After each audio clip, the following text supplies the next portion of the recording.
Hi friends, ஒரு mini vlog பார்க்கலாமா? இது வெள்ளிக்கிழமை மதியம். வழக்கமாக நெய் தீபம் போடுறதுக்கு ஈவினிங் தாங்க போவேன்.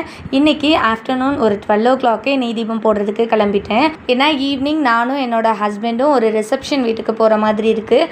அதனால ஆஃப்டர்நூனே போய் விளக்கு போட்டுட்டு வந்துடலாம் அப்படின்னு தாங்க கிளம்பியிருந்தேன்.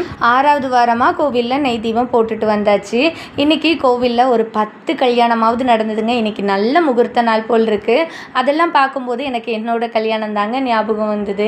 ஆமாம், ஏன்னா என்னோட கல்யாணமும் இதே கோவிலில் தான் நடந்தது. தாலி கட்டுற அந்த நிமிஷத்தில் கூட இது நமக்கு சரியாக வருமா அப்படின்னு யோசிச்சுட்டு இருந்தேங்க. ஆனால் வேணாம் அப்படின்னு தோணலை. நிறைய குழப்பம் இருந்துகிட்டே இருந்தது. ஆனால் பரவாயில்லைங்க, அவளோட அருள்னால இன்றைக்கி எங்களோட கல்யாண வாழ்க்கை நல்லாவே சக்ஸஸ்ஃபுல்லாக போயிட்டுருக்கு. இன்றைக்கி வெள்ளிக்கிழமையோடு சேர்த்து முகூர்த்த நாளும் அப்படின்றதுனால இன்றைக்கி கோவிலில் நல்ல கூட்டம் இருந்தது. ரொம்ப தூரம் லைனில் நிற்கிற மாதிரி இருந்தது. என்ன ஆனாலும் அவளை பார்க்காம போகிறதில்ல அப்படின்ட்டு ரொம்ப நேரம் லைனில் நின்று தான் அவளை பார்த்துட்டு வந்தேன். அவளோட பாதத்துலேருந்து ஒரு கனியும் நமக்கு கிடச்சிதுங்க. ரொம்ப சந்தோஷமாக இருந்தது. உங்களோட கல்யாண நாளில் உங்களுக்கு மறக்க முடியாத ஏதாவது ஒரு தருணம் இல்லை இன்ட்ரெஸ்டிங்கான ஒரு விஷயம் இருந்தது அப்படின்னா கண்டிப்பாக கமெண்ட்டில் ஷேர் பண்ணுங்கள். இந்த வீடியோ பிடிச்சிருந்தது அப்படின்னா லைக் பண்ணுங்கள். நெக்ஸ்ட் ஒரு வீடியோவில் பார்க்குறேன். பாய்.